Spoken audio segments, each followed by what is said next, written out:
नमस्कार, सुप्रभात, बहुत स्वागत आप सभी का INH 24/7 पर। मैं हूं आपके साथ पूजा शर्मा और आप देख रहे हैं INH सुबह सवेरे। तो बुलेटिन की शुरुआत करते हैं उस बड़ी खबर के साथ जिसके चलते कल छत्तीसगढ़ दिन भर गुलजार रहा। शनिवार को पीएम नरेंद्र मोदी ने छत्तीसगढ़ की नई विधानसभा का उद्घाटन किया। इस ऐतिहासिक मौके पर जहां पीएम ने राज्य से अपने आत्मीय रिश्ते को याद किया, तो वहीं विधानसभा स्पीकर डॉक्टर रमन सिंह के अनुभव और समर्पण की जमकर तारीफ भी की। सुनिए।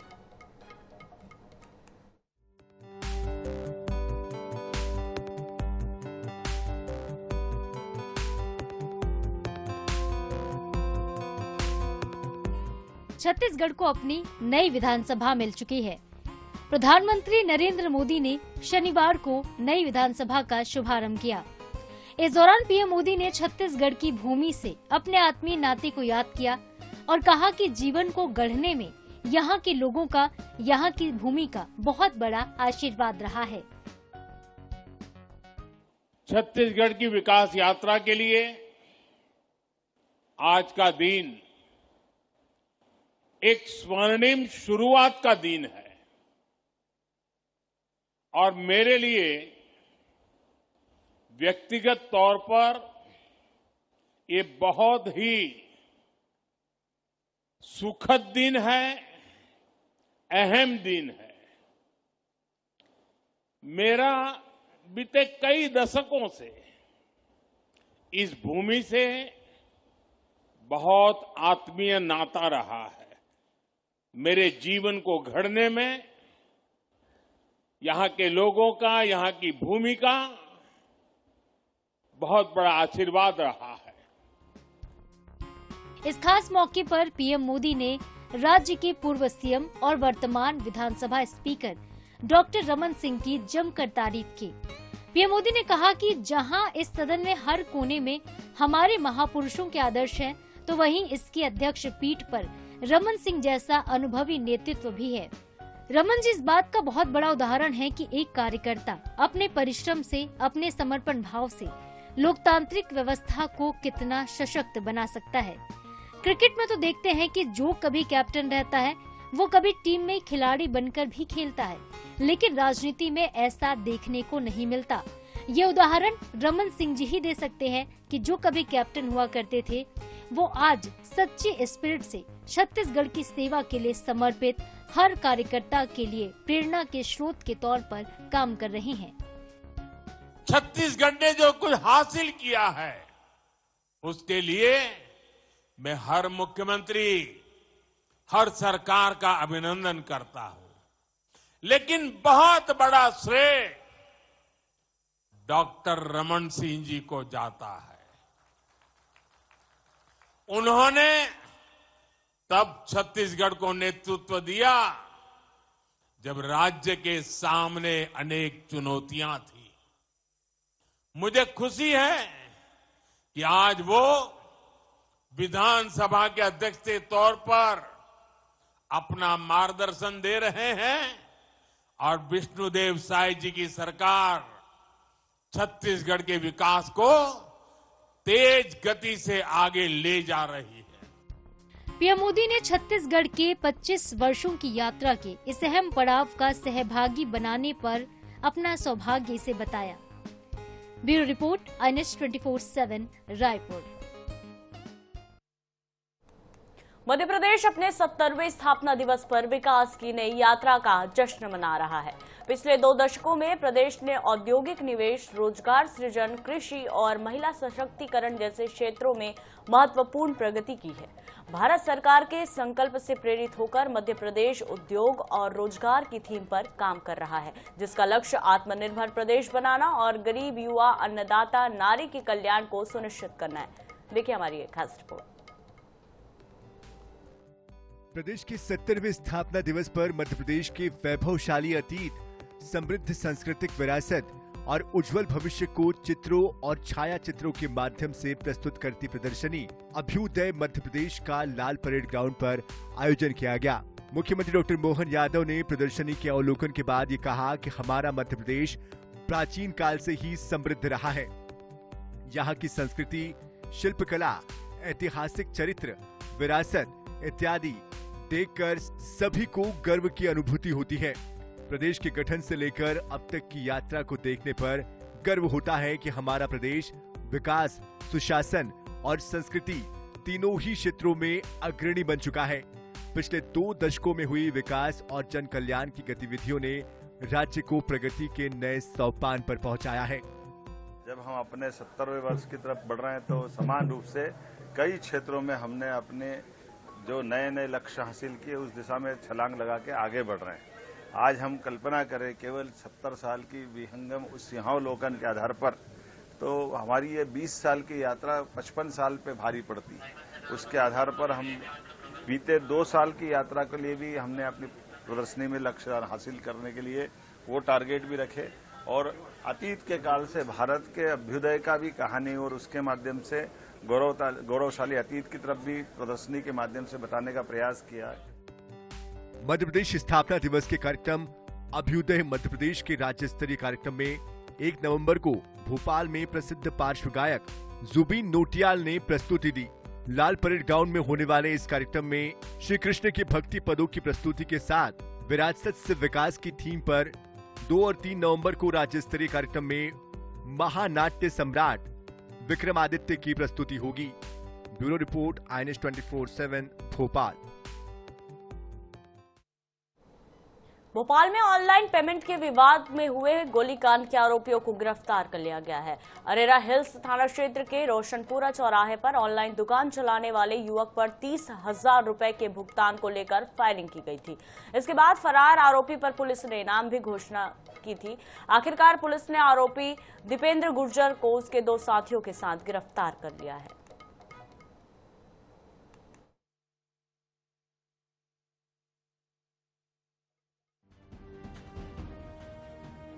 24 अक्टूबर को अरेरा हिल्स क्षेत्र में हुए इस गोलीकांड ने सबको दहला दिया था।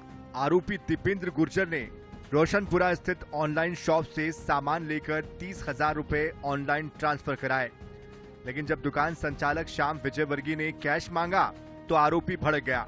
आरोपी ने लाइसेंसी राइफल से दुकानदार पर लगातार 3 राउंड फायर किए और मौके से फरार हो गया। पुलिस ने आरोपी पर 30,000 का इनाम घोषित किया था। एक लोकेंद्र गुर्जर करके है, उसका जो ड्राइवर है दीपेंद्र गुर्जर, उसके द्वारा उसकी घटना कारित की गई है। इसमें लगातार हमारी टीमें बनाकर इसमें आरोपी की पकड़ासी के प्रयास किए गए। आरोपी तत्काल यहां से फरार हो गया था, जिस पर से विभिन्न टीमों ने इसमें जो हमारा एनालिसिस करते हुए इसको आरोपी को मुरैना से राउंड अप किया, पूछताछ उपरांत फिर यहाँ पर गिरफ्तार की गई है। पुलिस की जांच में सामने आया कि फायरिंग के बाद दीपेंद्र 2 साथियों साहब सिंह और देशराज गुर्जर के साथ मुरैना भाग गया। दोनों ने आरोपी को शरण दी थी, हथियार छुपाए और बच निकलने में मदद की। वही लूटा गया पैसा आरोपी ने हापुड़ निवासी महिला गुलफशा को भेजा था। पुलिस टीम ने हापुड़ से महिला को भी हिरासत में लिया है। ये आरोपी जो है मुरैना और उसके आसपास ग्वालियर मुरैना वहाँ पर ये घूमता पाया गया। ये जो साहेब सिंह और जो देशराज है, इनके यहाँ पर इसने शरण ली थी। वो गाड़ी जो है लोकेंद्र गुर्जर की गाड़ी है, चोरी की नहीं है, लोकेंद्र गुर्जर की गाड़ी है और उसमें भी जो विधि संगत कार्रवाई की जा रही है। जांच में ये भी खुलासा हुआ कि आरोपी भोपाल में लोकेंद्र गुर्जर नाम के व्यक्ति के यहाँ नौकरी करता था। लोकेंद्र गुर्जर की ही राइफल से आरोपी देवेंद्र गुर्जर ने वारदात को अंजाम दिया था, जिसके चलते पुलिस ने 4 आरोपियों को गिरफ्तार करने के बाद बंदूक मालिक की भूमिका की भी जांच तेज कर दी है। भोपाल से INS 24/7 के लिए गौरव गुप्ता की रिपोर्ट।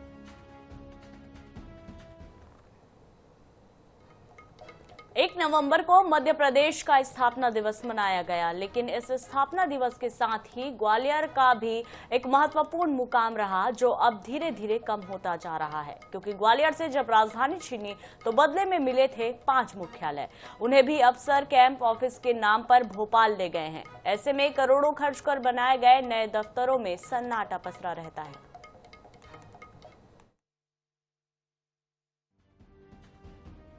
मध्य प्रदेश के गठन के साथ 1 नवंबर 1956 को भोपाल को राजधानी बनाया गया।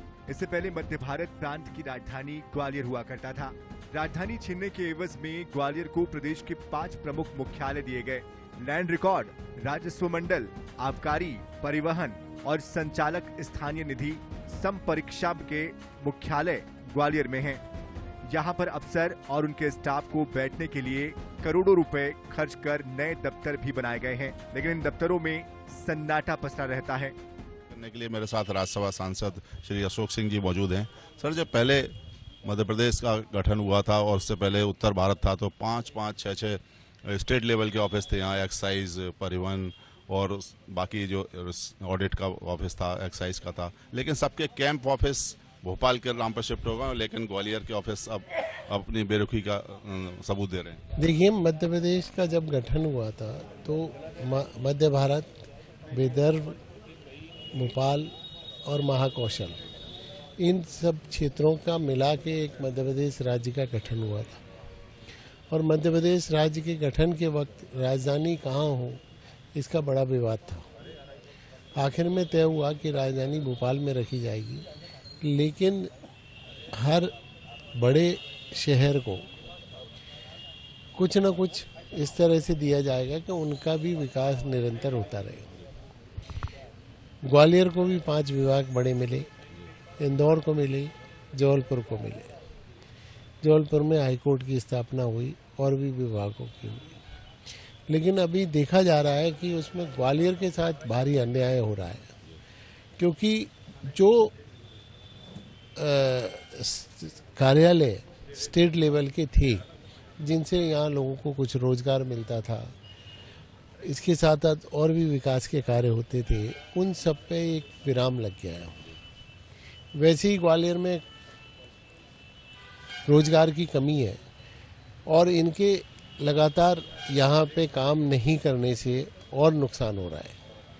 तो मेरी शासन से अपील है कि इन 5 विभाग को यथास्थिति मध्य प्रदेश में ग्वालियर में ही लगातार यहाँ रहने दिया जाए और इसके जो काम सुचारू रूप से करने चाहिए वो होने चाहिए। कैंप ऑफिस के नाम पर इंदौर, जबलपुर जैसे प्रदेश के महानगरों में सेटअप जमाया गया है, पर अफसर इन जिलों में भी नहीं जाना चाहते। वो इन जिलों से जुड़े प्रकरणों की सुनवाई भोपाल स्थित कैंप ऑफिस से वीडियो कॉन्फ्रेंसिंग के माध्यम से करते हैं। जावेद खान, INS 24/7, ग्वालियर। छत्तीसगढ़ राज्य गठन के गौरवशाली 25 वर्ष पूरे होने के अवसर पर वैशाली नगर विधानसभा क्षेत्र में कल का दिन सांस्कृतिक उत्सव में बदल गया। विधायक रिकेश सिंह की अनूठी पहल पर विधानसभा क्षेत्र के 30 प्रमुख चौक चौराहों पर सुबह से रात तक छत्तीसगढ़ी गीतों का प्रसारण किया गया। इस आयोजन ने पूरे क्षेत्र में लोक संस्कृति की छटा बिखेर दी। बता दें कि राज्य के स्थापना दिवस पर लोगों ने बड़े उत्साह और गर्व के साथ पारंपरिक छत्तीसगढ़ी गीतों को सुना, जिसमें लोगों ने भक्ति, प्रेम और सामाजिक मूल्यों को जाना और समझा। गौरव गीत से भगवान शिव और माता पार्वती के प्रति श्रद्धा व्यक्त की, तो वहीं सुआ गीत से महिलाओं की भावनाओं को दर्शाया गया।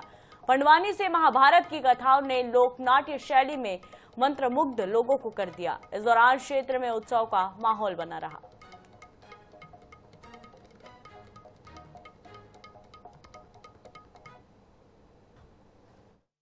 छत्तीसगढ़ स्थापना दिवस की आप सभी प्रदेशवासियों को बधाई, शुभकामनाएं। हमारे प्रदेश में जो रह रहे हैं उनको पहले बधाई, और जो हमारे प्रदेश के लोग बाहरी राज्यों में रह रहे हैं, विदेश में रह रहे हैं, खासकर मिनी भारत के लोग, उनको भी छत्तीसगढ़ स्थापना दिवस की बधाई। हम एक खड़े हैं केम्पौन सुभाष चौक पे। खड़े इसलिए हैं कि विधायक जी के बारे में बार बार हम दिखाते रहते हैं, विधायक रिकेश सिंह के बारे में कि ये किया, वो किया, ऐसा किया, वैसा किया, लेकिन आज जो किया है उसको दिखाना चाहिए। ये जो साउंड सिस्टम बज रहा है केम्पौन सुभाष चौक पे भगवान टुकड़ो जी बाबा मंदिर है, यहाँ पर बज रहा है।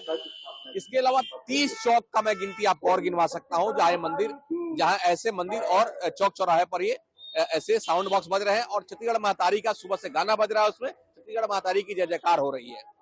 नंदीनगर से शुरू करूँ तो मैं ताड़ी दुकान, उसके अलावा शहीद विश्राम मांझी चौक, उसके अलावा मिलन चौक की बात करूँ, शहीद किशन चौक की बात करूँ, जिलेबी चौक की बात करूँ, सुभाष चौक, नेहरू चौक, इसके अलावा 18 नंबर रोड में चौक है वहां पर उसकी बात करूँ, गदा चौक की बात करूँ, सुपेला चौक की बात करूँ, टाउनशिप के अगर चौक चौराहे से सटे हुए नेहरू नगर चौक की बात करूं, साथ में मॉडल टाउन की बात करूं, ऐसे अगर अपोलो कॉलेज, अपोलो हो गया, शंकरा कॉलेज, मतलब हर चौक चौराहे का, क्योंकि क्षेत्र में अपन रचे बसे हैं, बचपन से रहे जानते हैं, कि लगभग 30 चौक चौराहों की गिनती अपन करके आए हैं जहां पर ये साउंड बज रहे हैं, छत्तीसगढ़ स्थापना दिवस की बधाई दी जा रही है। तो इस कार्य के लिए कहीं न कहीं विधायक साहब ने जो वादा किया था वो पूरा किया है।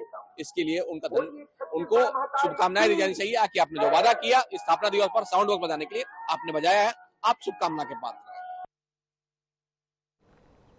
ग्वालियर पहुंचे मशहूर गायक अदनान सामी ने अपने दिल की बात कही है। अदनान सामी ने कहा कि संगीत सम्राट तानसेन की नगरी में आना उनके सौभाग्य की बात है। ग्वालियर आने के बाद मुझे सिर्फ राग दरबार ही दिखाई देता है। दरअसल ग्वालियर की एक इवेंट कंपनी की संचालिका लावण्या सक्सेना ने अदनान सामी पर धोखाधड़ी का केस दायर किया है। गौरतलब है कि इंदरगंज थाना पुलिस अदनान सामी से पूछताछ कर सकती है।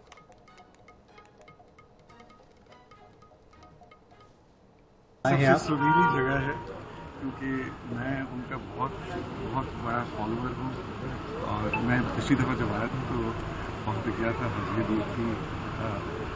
तो मुझे हमेशा जब भी होता है तो यहाँ पर आता तो सबसे पहले तो राग दरबारी दिमाग में आता है। सीधी की सोशल मीडिया इन्फ्लुएंसर लीला साहू फिर से सुर्खियों में आ गई हैं। सड़क निर्माण के बाद लीला साहू ने किसानों की समस्याओं को लेकर केंद्रीय कृषि मंत्री शिवराज सिंह से गुहार लगाई। उन्होंने अपने अंदाज में गुहार लगाते हुए कहा कि प्रदेश के किसानों की धान न खाने लायक बची है न बेचने लायक। बारिश से धान की फसल खराब हो गई है, लेकिन कोई अधिकारी जायजा लेने नहीं पहुंच रहा है।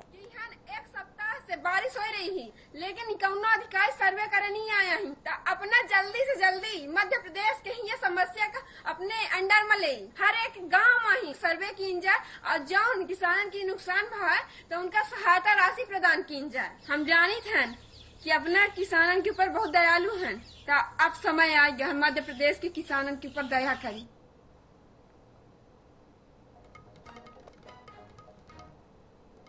संस्कार धानी जबलपुर में राष्ट्रीय स्वयंसेवक संघ की अखिल भारतीय कार्यकारी मंडल की बैठक हुई। बैठक के अंतिम दिन संघ सरकार्यवाह दत्तात्रेय होसबोले ने मीडिया को 3 दिनों की बैठक में पारित संकल्प पर विस्तार से चर्चा की है। होसबोले ने जानकारी दी है कि शताब्दी वर्ष के विशेष अवसर पर जबलपुर में प्रमुख कार्यक्रम हुआ। होसबोले ने आगे कहा कि नक्सली भी अपने समाज के लोग हैं। युवाओं को हिंसा के रास्ते पर नहीं जाना चाहिए। युवाओं को नशे से बचाने के लिए जन जागरूकता फैलाएंगे, अभियान चलाएंगे। जनजातीय क्षेत्रों में धर्मांतरण को रोकना है। संघ धर्म जाति का कार्य कर रहे हैं। मल्लिकार्जुन खड़गे के बयान पर होसबोले ने कहा है कि पूर्व के अनुभव से कुछ सीखना चाहिए, कुछ सबक लेना चाहिए। प्रतिबंध के लिए समुचित कारण बताना होता है। सरकार की नीतियों में प्रधानमंत्री कदम उठा रहे हैं। भारत की आत्मनिर्भरता के लिए स्वदेशी आवश्यक है। होसबोले ने कहा कि किसी प्रलोभन में आकर वोट न दे। बंगाल की परिस्थिति विकट है। राजकीय नेतृत्व मुख्यमंत्री के कारण नफरत फैल गया है। सारे विषयों से समाज के अंदर विचार को भी पहुंचाना, आचरण व्यवहार में भी समाज परिवर्तन का होना, एकता की अनुभूति होना और राष्ट्र के प्रति प्रत्येक परिवार प्रत्येक व्यक्ति के अपना कर्तव्य है। इसको न केवल बोलना है, प्रत्यक्ष कैसे हम कर सकते हैं, जैसे नागरिक कर्तव्य हो, पर्यावरण के संदर्भ में हो, ये करने के लिए प्रयत्न करना, ये हमारा उद्देश्य और आग्रह रहेगा। आने वाले दिनों में ये हम करने अपने 3 वक्तव्य अपने जारी किए हैं। 2 वक्तव्य अभी कल आ गया है। विशेष अवसर है इस वर्ष।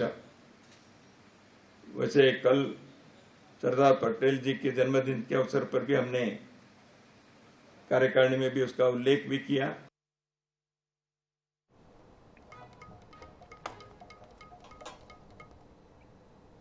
फिलहाल इस बुलेटिन में इतना ही। ताजा अपडेट्स के लिए बने रहिए NS 24/7 के साथ। नमस्कार।